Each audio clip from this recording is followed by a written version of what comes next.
Hello students, आज class +1 unit number 2 kinematics के lecture number 37 में हमारा टॉपिक है motion in 2 dimensional and 3 dimensions part 3। तो सबसे पहले हम बात करेंगे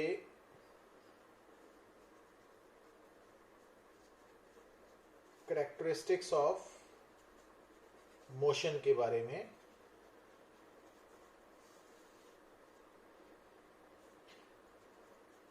तो अब जो बात आपको पता होनी चाहिए, that is when an object is in motion the path followed by it is called its trajectory। तो जब कोई पार्टिकल मोशन में है और उस वक्त वो अपना जो पाथ फॉलो कर रहा है ना, तो उस पाथ को ट्रेजेक्ट्री ऑफ द पार्टिकल बोलते हैं।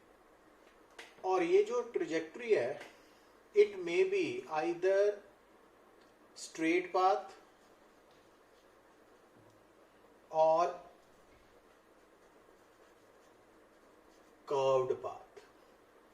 जो ट्रेजेक्ट्री ऑफ पार्टिकल है वो स्ट्रेट पाथ या कर्व्ड पाथ हो सकती है ना, ठीक है। अब अगर वो ट्रेजेक्ट्री स्ट्रेट पाथ है तो उसको हम, तो अगर कोई particle moving along the straight path तो उसके मोशन को बोलते हैं रेक्टिलिनियर मोशन। और अगर पार्टिकल कर्व्ड पाथ फॉलो कर रहा है तो उसके मोशन को बोलते हैं कर्व लीनियर मोशन, ठीक है। तो जो रेक्टिलिनियर मोशन है उसमें स्ट्रेट पाथ है, ये रेक्टिलिनियर मोशन है, और ये कर्व लीनियर मोशन है। तो आपको ये समझ होनी चाहिए ना कि rectilinear motion means motion along straight path, rectilinear motion means motion along straight path, curve linear motion means motion along curved path. अब जब कोई भी पार्टिकल इन मोशन है तो उसकी मोशन को डिस्क्राइब करने के लिए हम पोजीशन कोऑर्डिनेट्स यूज करते हैं ना। तो अब मान लीजिए कि एक पार्टिकल है that is moving along X axis, तो एक्स एक्सिस के अलोंग मूव कर रहा है या पैरेलल टू एक्स एक्सिस।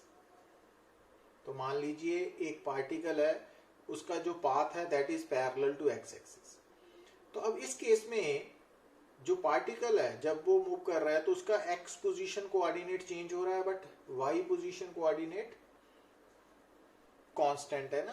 तो इट मींस अब इस पार्टिकल की मोशन को डिस्क्राइब करने के लिए हम बोलेंगे, क्योंकि ये particle is moving along X axis और पैरेलल टू एक्स एक्सिस, तो इसकी पोजीशन जो है that is given bye x coordinate, but इसके मोशन के दौरान जो वाई कोऑर्डिनेट है दैट रिमेन्स कांस्टेंट। तो किसी भी पार्टिकल के मोशन के दौरान उसकी पोजीशन को डिस्क्राइब करने के लिए हमारे पास पोजीशन कोऑर्डिनेट्स होते हैं ना। तो उन पोजीशन कोऑर्डिनेट्स के बीच में जो आपस में रिलेशन है that is known as equation of trajectory. तो उसको इक्वेशन ऑफ ट्रेजेक्ट्री बोलते हैं। तो अगर ये पार्टिकल मूव कर रहा है अलोंग एक्स एक्सिस या पैरेलल टू एक्स एक्सिस, तो इसकी जो इक्वेशन ऑफ ट्रेजेक्ट्री है वो है y इज इक्वल टू सी, क्योंकि इसके मोशन के दौरान जो y कोऑर्डिनेट है वो कांस्टेंट रहेगा। पर अगर मान लीजिए कि एक पार्टिकल मूव कर रहा है इन एक्स वाई प्लेन, है ना, और उसका जो पाथ है that is parabolic path in x y plane. तो अब एक्स वाई प्लेन में पार्टिकल की पोजीशन जो है that is given by small x small y position coordinates. तो अब पैराबोलिक पाथ के लिए इनके बीच में रिलेशन क्या होगा कि y is equal to x square. तो यहाँ पर भी अगर कोई पार्टिकल मूव कर रहा है तो उस पार्टिकल की पोजीशन को डिस्क्राइब करने के लिए हमारे पास पोजीशन कोऑर्डिनेट्स हैं। उन पोजीशन कोऑर्डिनेट्स के बीच में आपस में जो रिलेशन है उसको हम बोलते हैं, उस इक्वेशन को बोलते हैं इक्वेशन ऑफ ट्रेजेक्टरी। तो अब जैसे फर्स्ट डायग्राम में आप यहाँ पे देख रहे हो कि इक्वेशन ऑफ ट्रेजेक्टरी है y is equal to c, c constant है, और सेकंड केस में आप देख रहे हो y is equal to x square, तो पैराबोलिक इक्वेशन है ना। तो इसी तरह से अगर मान लीजिए कि एक पार्टिकल है वो मूव तो कर रहा है इन एक्स वाई प्लेन, बट उसका जो पाथ है दैट इज सर्कुलर पाथ। तो एक पार्टिकल और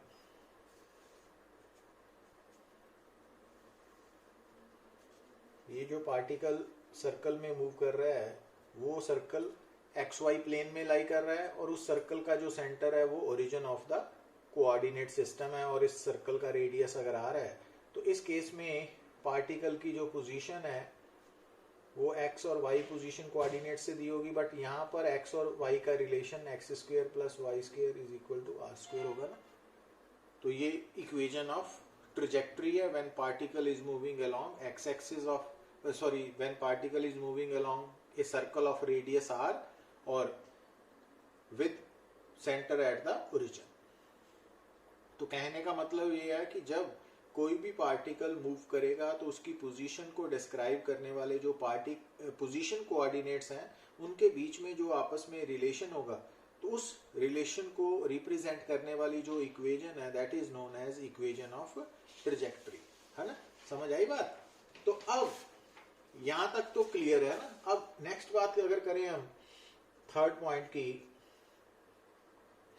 कि जो पार्टिकल है जब भी पार्टिकल मूव करेगा आइदर रेक्टिलिनियर मोशन है या कर्व्ड मोशन है, तो एट एनी टाइम, तो मान लीजिए कि ये जो पार्टिकल है वो इस तरह मूव कर रहा है, तो अब अगर एट एनी टाइम हमने इसकी वेलोसिटी की डायरेक्शन को डिफाइन करना है ना, तो हम क्या करेंगे कि इसके पाथ के ऊपर at that given time position choose करेंगे और उस पोजीशन पे हम टेंजेंट ड्रॉ करेंगे टू द पाथ।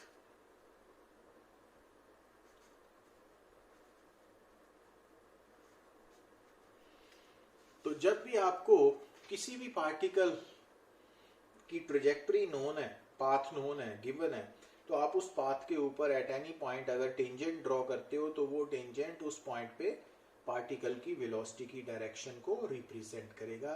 तो ये बात भी आपने भूलनी नहीं है। अब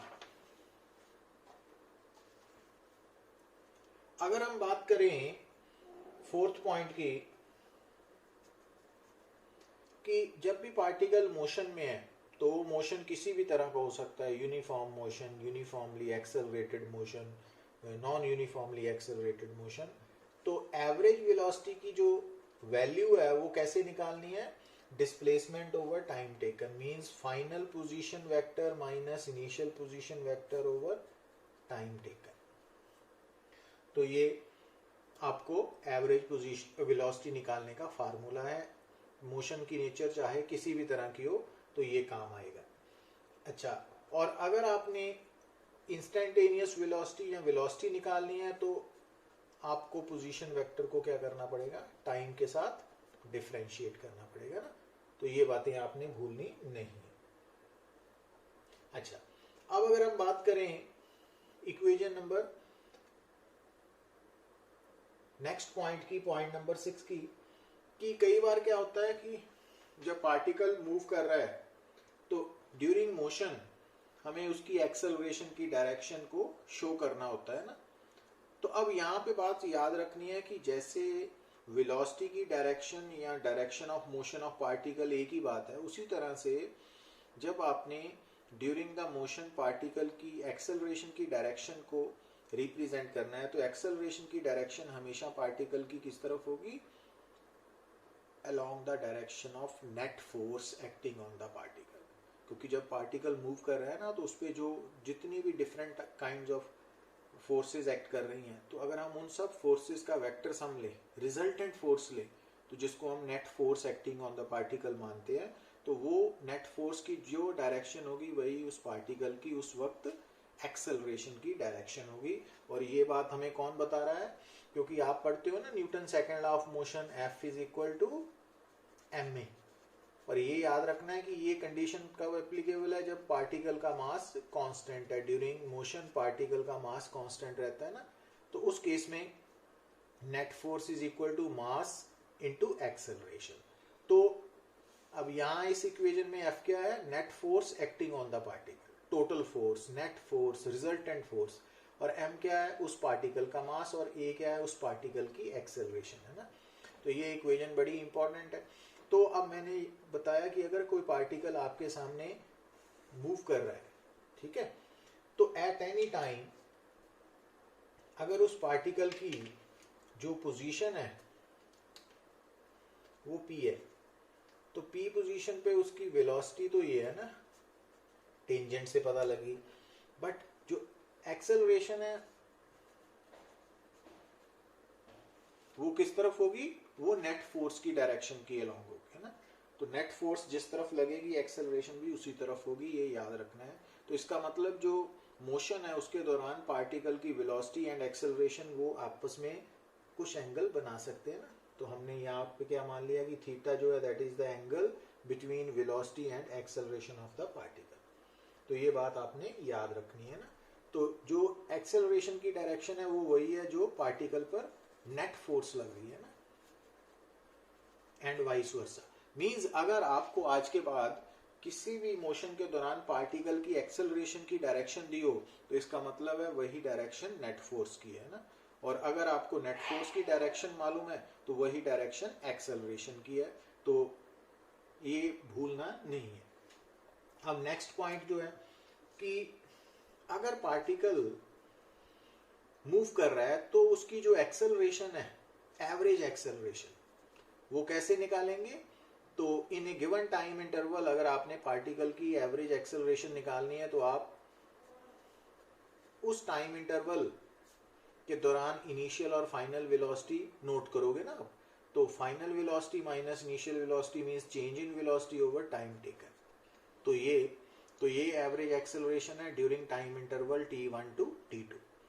और अगर आपने एक्सेलरेशन निकालनी है तो एक्सेलरेशन क्या है, time rate of change of velocity with respect to,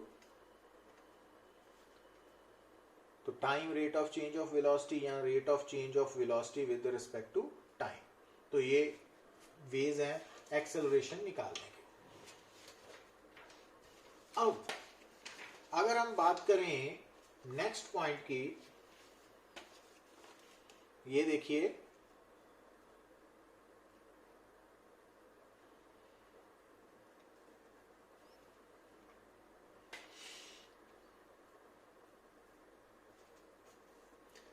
अब अगर मान लीजिए टू डायमेंशनल मोशन में एट एनी टाइम आप पार्टिकल की पोजीशन नोट करते हो। मान लीजिए एक पार्टिकल है वो मूव कर रहा है, ठीक है। तो जब वो मूव कर रहा है तो उसका पाथ जो है वो स्ट्रेट पाथ भी हो सकता है, रेक्टिलिनियर मोशन और कर्व लीनियर मोशन भी हो सकता है ना। तो उसके एट एनी टाइम हमने उसकी पोजीशन नोट कर ली। अब इस पोजीशन पे अगर आप along the path tangent draw करते हो तो वो क्या आएगी, direction of velocity at that point, ठीक है। और जिस डायरेक्शन में वेलोसिटी एक्ट कर रही है ना उसको हम बोलते हैं टेंजेंशियल डायरेक्शन। क्या बोलते हैं, टेंजेंशियल डायरेक्शन। जब अगर आपको मान लीजिए कि एक पार्टिकल है वो अपने पाथ पे मूव कर रहा है, तो at any time at any position आप उसकी वेलोसिटी की डायरेक्शन कैसे ड्रॉ करोगे, तो आप उस पॉइंट पे टेंजेंट ड्रॉ करोगे टू द गिवन पाथ, है ना। तो जब आपने टेंजेंट ड्रॉ कर दिया तो वो वेलोसिटी की डायरेक्शन को रिप्रेजेंट करेगा। तो जिस तरफ वेलोसिटी की डायरेक्शन है उसको हम टेंजेंशियल डायरेक्शन मानते हैं। कौन सी डायरेक्शन मानते हैं? Tangential direction. और टेंजेंशियल डायरेक्शन के परपेंडिकुलर जो डायरेक्शन है उसको हम रेडियल डायरेक्शन मानते हैं ना, that is known as radial direction. अब मान लीजिए कि ये एक्सेलरेशन की डायरेक्शन है ना, तो अब इस केस में अगर हम एक्सेलरेशन के हेड से वेलोसिटी डायरेक्शन पे परपेंडिकुलर ड्रॉ करें तो ये जो वेक्टर बनेगा ना, ये वाला वेक्टर, ये एक्सेलरेशन का वो कंपोनेंट है जो टेंजेंशियल डायरेक्शन की तरफ है ना, तो इसको हम बोलते हैं tangential component of acceleration.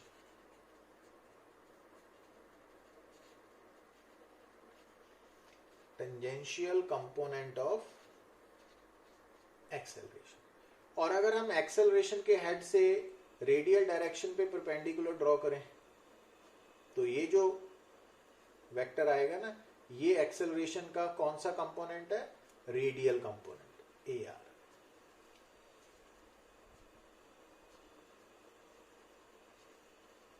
Radial component of acceleration. Got it? अब यहां देखिए, क्योंकि ये एक्सेलरेशन है और ये उसके दो कंपोनेंट्स है, तो according to vector law of addition तो ए क्या होगी? रिजल्टेंट एक्सेलरेशन क्या है? Tangential acceleration and radial acceleration का वेक्टर सम है ना। तो मींस टू डायमेंशनल मोशन में हम एक्सेलरेशन के दो कंपोनेंट्स ले सकते हैं, एक टेंजेंशियल कंपोनेंट, दूसरा रेडियल कंपोनेंट। तो जो रेडियल कंपोनेंट है वो टेंजेंशियल कंपोनेंट से परपेंडिकुलर होगा ना, है ना। समझ आ रही है ना बात? अच्छा, अब यहाँ पे नोट करना है कि जो एक्सेल, आपने क्या याद रखना है, जो बड़ी इंपॉर्टेंट बात है कि जो एक्सेलरेशन है ना उसका कंसर्न है time rate of change of velocity. तो acceleration time rate of change of velocity है, जबकि टेंजेंशियल कंपोनेंट ऑफ एक्सेलरेशन है time rate of change of speed. तो अब अगर ये अकेला ए लिखा हुआ है ना, तो इट मींस ये मैग्नीट्यूड ऑफ एक्सेलरेशन है। ये कैसे आया कि जो वेलोसिटी को हमने टाइम के साथ जब डिफरेंशिएट किया तो उसका मॉड ले लेना है ना, मैग्नीट्यूड। बट जो टेंजेंशियल कंपोनेंट है उसका मैग्नीट्यूड कैसे निकालना है आपने? तो आपने अब यहां नोट करना है कि जो ये वेलोसिटी है और ये वेलोसिटी का मैग्नीट्यूड स्पीड है। तो इट मींस यहां पर हम स्पीड को टाइम के साथ डिफरेंशिएट कर रहे हैं ना, यहाँ पे हम वेलोसिटी को टाइम के साथ डिफरेंशिएट कर रहे हैं और उसके बाद मॉड ले रहे हैं। यहाँ पे हम वेलोसिटी का पहले मॉड ले रहे हैं, मींस स्पीड ले रहे हैं, उसके बाद स्पीड को टाइम के साथ डिफरेंशिएट करते हैं। तो इट मींस जो टेंजेंशियल कंपोनेंट ऑफ एक्सेलरेशन है ना वो rate of change of speed पे डिपेंड करता है, जबकि एक्सेलरेशन वो rate of change of velocity पे डिपेंड करती है। तो दोनों को आपने डिस्टिंग्विश करके चलना है। और जबकि जो रेडियल कंपोनेंट ऑफ एक्सेलरेशन है ना, इसका कंसर्न किसके साथ है? तो ये पैदा होती है due to change in direction of motion. जब मोशन के दौरान पार्टिकल की डायरेक्शन चेंज हो रही है, वेलोसिटी की डायरेक्शन बदल रही है, डायरेक्शन ऑफ मोशन चेंज हो रही है, तो उसके कारण रेडियल कंपोनेंट ऑफ एक्सेलरेशन पैदा हो रहा है। अब अगर हम स्पेशल केसेस की बात करें,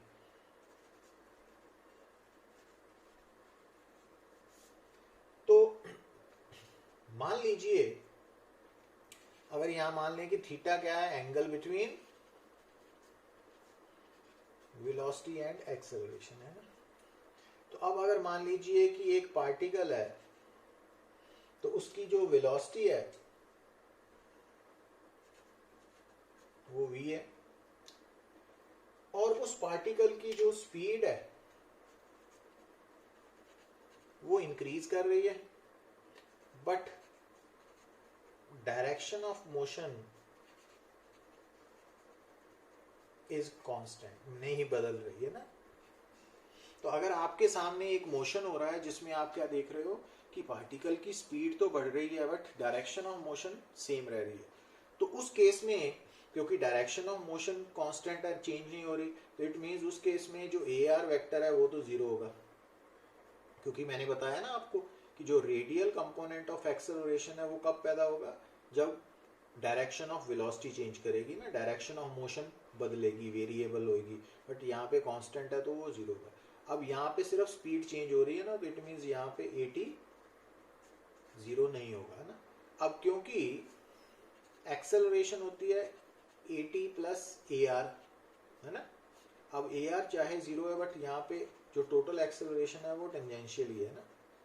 तो इसका मतलब अगर आपके सामने एक पार्टिकल मोशन में है और उसकी स्पीड बढ़ रही है but direction of motion constant है, तो उस वक्त जो उस पार्टिकल की एक्सेलरेशन है ना वो टेंजेंशियल होगी। और टेंजेंशियल एक्सेलरेशन किस तरफ होगी, तो ये याद रखना है कि जब स्पीड बढ़ेगी ना तो एक्सेलरेशन टेंजेंशियल के इक्वल होगी और उसकी डायरेक्शन वेलोसिटी की तरफ होगी।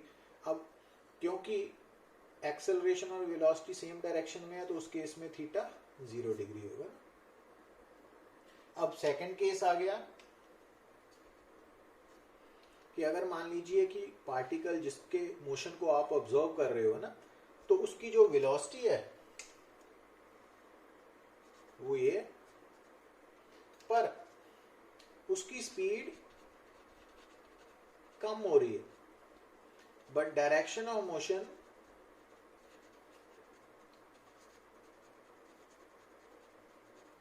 कांस्टेंट है। तो इसका मतलब ए आर तो जीरो हो गया और 80 नॉन जीरो है, तो इट मीन्स टोटल एक्सेलरेशन 80 होगी, बट इस बार क्योंकि स्पीड कम हो रही है ना, तो इस बार जो एक्सेलरेशन है वो टेंजेंशियल एक्सेलरेशन की इक्वल है, बट किस तरफ है, वेलोसिटी के ऑपोजिट है। तो इट मीन्स थीटा 180 डिग्री होगा ना।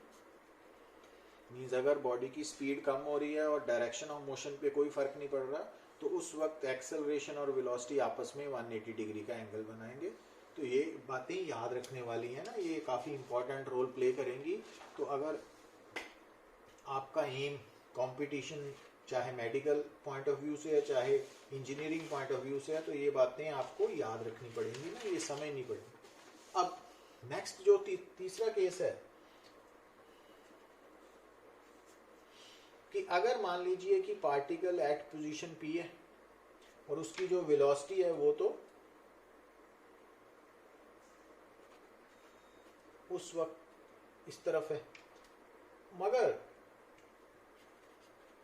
Speed is constant. Speed is constant means जो टेंजेंशियल एक्सेलरेशन है वो जीरो होगी, but direction of motion is changing.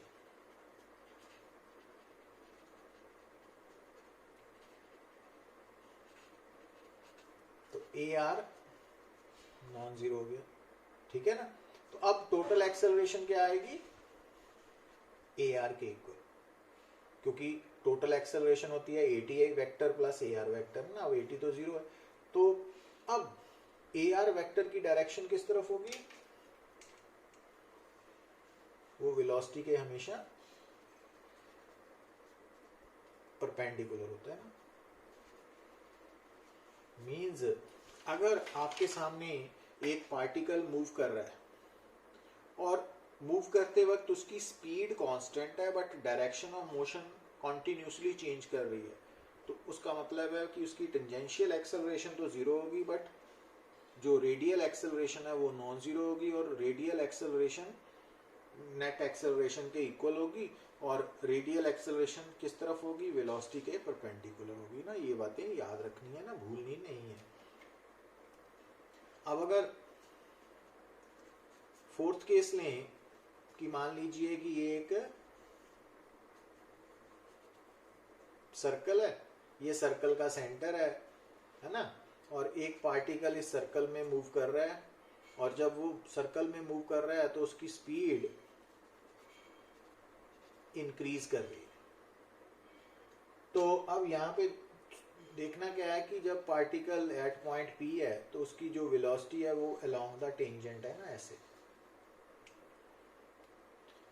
अब दूसरी बात, ये जब पार्टिकल सर्कल में मूव कर रहा है तो उसकी जो स्पीड है वो बढ़ रही है। तो जब स्पीड बढ़ती है तो टेंजेंशियल एक्सेलरेशन किस तरफ होगी, अलोंग द वेलोसिटी। और यहाँ पर सर्कल में मूव करने के कारण उसकी डायरेक्शन भी बदल रही है, तो डायरेक्शन के चेंज होने के कारण रेडियल एक्सेलरेशन होगी ना। तो अब अगर हमने रिजल्टेंट निकालना है ना, तो नेट एक्सेलरेशन, तो हम क्या करेंगे, पैरेललोग्राम कंप्लीट की और ये जो कॉमन डायगोनल है ये एक्सेलरेशन बताएगा, है ना। तो अब यहाँ पे क्या नोट कर रहे हो कि अब जब स्पीड बढ़ रही है और डायरेक्शन ऑफ मोशन भी चेंज हो रही है तो दोनों कंपोनेंट्स एग्जिस्ट करेंगे एक्सेलरेशन के। तो जो नेट एक्सेलरेशन है ना, वो नेट एक्सेलरेशन वेलोसिटी के साथ कुछ एंगल बनाएगी ना, और ये एंगल 90 डिग्री से कम होगा। समझ गए बात। मीन्स अगर आपके सामने, अब यहाँ नोट करने वाली बात क्या है कि अगर आपके सामने एक सिचुएशन है जिसमें आपको बताया गया है कि एक्सेलरेशन और वेलोसिटी के बीच में बनने वाला एंगल 0 डिग्री है, तो उसका मतलब है वहां से आप क्या कंक्लूजन निकालोगे कि जो पार्टिकल है ना वो स्ट्रेट पाथ फॉलो कर रहा है, रेक्टिलिनियर पाथ। दूसरा, उसकी डायरेक्शन ऑफ मोशन चेंज नहीं हो रही बट स्पीड बढ़ रही है। और अगर आपको बताया जाए कि वेलोसिटी और एक्सेलरेशन के बीच में बनने वाला एंगल थीटा 180 डिग्री है, तो उसका मीनिंग है कि जो डायरेक्शन ऑफ मोशन है वो सेम है बट जो स्पीड है वो कम हो रही है। और अगर आपको बताया जाए कि वेलोसिटी और एक्सेलरेशन में बनने वाला एंगल 90 डिग्री है, तो इट मींस स्पीड कांस्टेंट रहेगी but direction of motion change करेगी। और अगर आपको बताया जाए कि वेलोसिटी और एक्सेलरेशन के बीच में बनने वाला एंगल लेस देन 90 डिग्री है, 0 से ज्यादा बट लेस देन 90 डिग्री है ना, तो आप क्या कंक्लूजन निकालोगे कि जो पार्टिकल है उसकी स्पीड बढ़ रही है और अपनी डायरेक्शन ऑफ मोशन भी चेंज हो रही है। और अगर मान लीजिए कि एक पार्टिकल सर्कल में मूव कर रहा है ना, और सर्कल में मूव करते वक्त एट एनी पोजीशन P उसकी स्पीड डिक्रीज कर रही है ना, कम हो रही है, तो उस केस में जो टेंजेंशियल एक्सेलरेशन है वो किस तरफ होगी, ऑपोजिट टू द वेलोसिटी। और जो डायरेक्शन के चेंज होने के कारण रेडियल एक्सेलरेशन है वो इस तरफ है ना। तो अब रिजल्टेंट एक्सेलरेशन क्या होगी, ये वाली, ये रिजल्टेंट एक्सेलरेशन है। और अब जो रिजल्टेंट एक्सेलरेशन है वो कितना थीटा बनाएगी, वो ग्रेटर देन 90 डिग्री होगा बट लेस देन 180 डिग्री है ना। जो थीटा की वैल्यू है वो greater than 90 degree but less than 180 degree होगा ना। तो ये बातें भूलनी नहीं है ना। मतलब अगर हमें बताया जाए कि एक पार्टिकल है जो जिसमें वेलोसिटी और एक्सेलरेशन के बीच में बनने वाला एंगल जो है ना वो ऑब्ट्यूज एंगल है, तो मींस 90 डिग्री से ज़्यादा बट लेस देन 180 डिग्री, तो इसका मतलब है पार्टिकल की स्पीड कम हो रही है, डिक्रीज हो रही है और डायरेक्शन ऑफ मोशन भी चेंज हो रही है ना। तो इस तरह से हम इसको कंक्लूड करते हैं ना। तो ये बातें आपको याद रखनी पड़ेंगी। अब अगर हम बात करें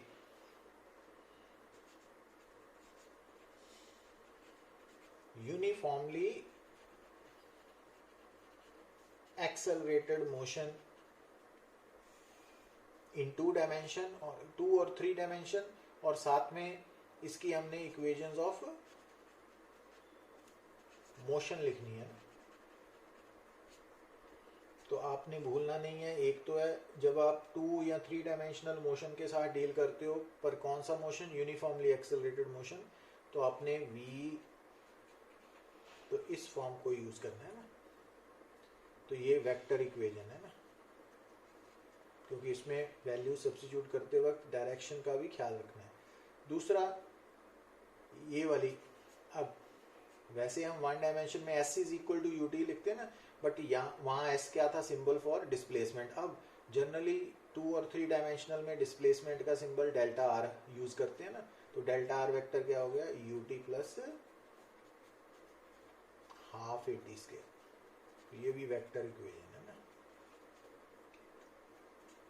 मगर जो तीसरी इक्वेशन है v square minus u square is equal to 2s, तो वो 2 और 3 डायमेंशनल मोशन में v square minus u square is equal to 2a dot s की जगह डेल्टा r आ जाएगा ना, डिस्प्लेसमेंट का सिंबल बदल लिया हमने यहाँ पे, तो ये याद रखना है ना। तो ये स्केलर इक्वेशन है ना, तो ये डॉट प्रोडक्ट है ना, ये ख्याल रखना है। और डॉट प्रोडक्ट दो वेक्टर्स का कैसे निकालते हैं वो हमने सीखा हुआ है ना।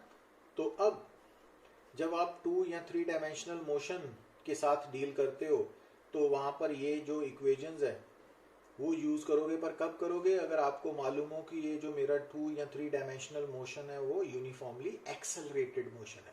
क्योंकि आपको मालूम होना चाहिए कि इन इक्वेशंस को यूज करते वक्त जो एक्सेलरेशन है that must be constant uniform, मतलब ना तो मैग्नीट्यूड ना ही डायरेक्शन ऑफ एक्सेलरेशन बदलनी चाहिए।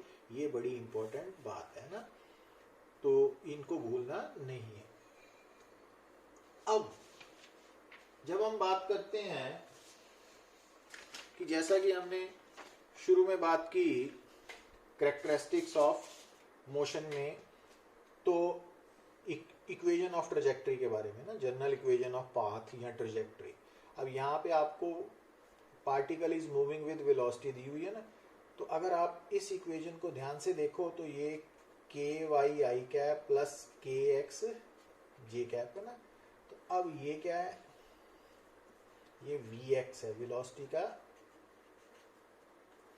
तो इसको हम d x by d t लिखते हैं ना, ठीक है। अब इसी तरह से ये क्या है, ये वेलोसिटी का y कंपोनेंट है ना, तो इसको हम dy बाय डी टी लिखेंगे ना। अगर डिवाइडिंग, क्योंकि हमने x और y के बीच में रिलेशन निकालना है, डिवाइडिंग इक्वेशन 1/2, तो dx बाय dy बन गया ना, k कैंसल आउट हो गया, तो y बाई एक्स, तो x dx is equal to y dy है ना। तो हम इसको क्या करेंगे, अब इंटीग्रेट करेंगे ना।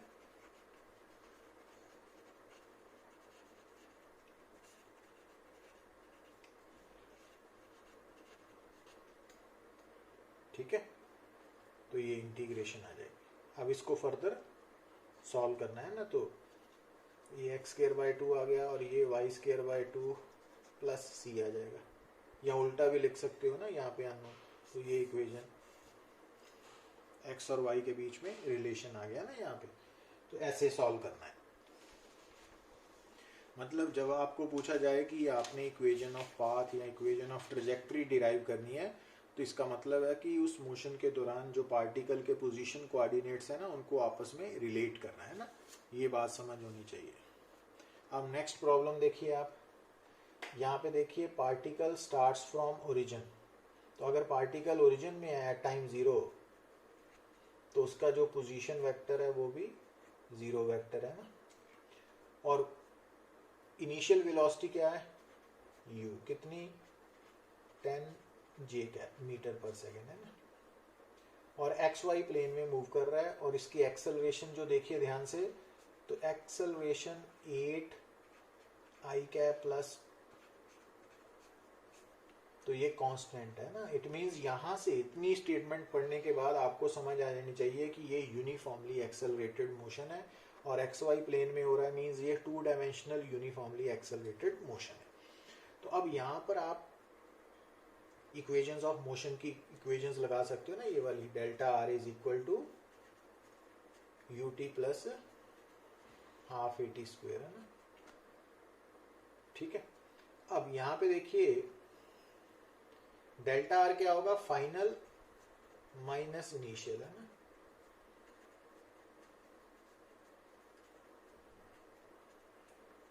अब इस बात को समझिए आप। अब जो फाइनल है, मान लीजिए कि फाइनल अगर हमने पोजीशन कोऑर्डिनेट्स मान लिए x और y, तो अब फाइनल पोजीशन वेक्टर क्या हो गया, एक्स आई कैप प्लस वाई, जबकि आर नॉट आपको दिया हुआ है 0 और u की वैल्यू है 10 j कैप, साथ में t भी है ना, प्लस हाफ a की वैल्यू क्या है 8 I cap plus 2 j cap और साथ में t स्क्वायर भी है ना। अब ये बन गया left hand side this one, और राइट हैंड साइड क्या बन गई 10t j कैप प्लस, अब इसको ओपन करें तो 4t square i cap plus t square j cap, है ना। तो अब 10t plus t square j cap plus 4t square i cap, है ना। अब अगर equating coefficients i and j cap on both sides, तो यहाँ से क्या देखिए i कैप का है 4t स्क्वायर x के इक्वल, और यहाँ से 10t plus t square is equal to y। तो ये दो इक्वेशंस बन गई। अब यहाँ पे देखिए आपने कि हमने वो टाइम निकालना है जब x कोऑर्डिनेट क्या है 16 मीटर है। अब x हमें क्या दिया हुआ है 16, तो t 2 सेकेंड आ गए, ठीक है। अब 2 सेकेंड पे हमने y कोऑर्डिनेट भी निकालना है ना, ये भी निकालना है। अब 10 into 2 plus 2 square is equal to y, तो 2 सेकेंड पे y की वैल्यू 24 मीटर है ना, ये निकल आई। अच्छा, अब हमने क्या निकालना है, speed of particle at that time, means 2 second पे स्पीड। अब यहाँ पे ये फार्मूला यूज करोगे ना, तो अब v क्या हो गया 10 j cap plus 8 I cap plus 2 j cap into T, है ना। अब t कितना है 2, तो 10 j कैप प्लस 16 आई कैप प्लस 4 j कैप, क्योंकि t 2 सेकेंड लेना है ना हमने। तो अब ये बन गया 16 आई कैप प्लस 14 j कैप, ये वेलोसिटी आ गई ना। अब स्पीड निकालनी है, तो वो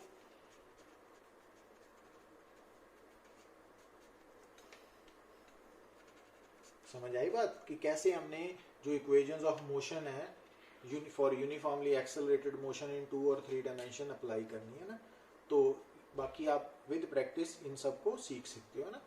तो ये था regarding equations of motion in 2 और 3 dimension for uniformly accelerated motion, और उससे पहले वेलोसिटी की डायरेक्शन, एक्सेलरेशन की direction, tangential acceleration, radial acceleration, इन सब के बारे में हमने बात की।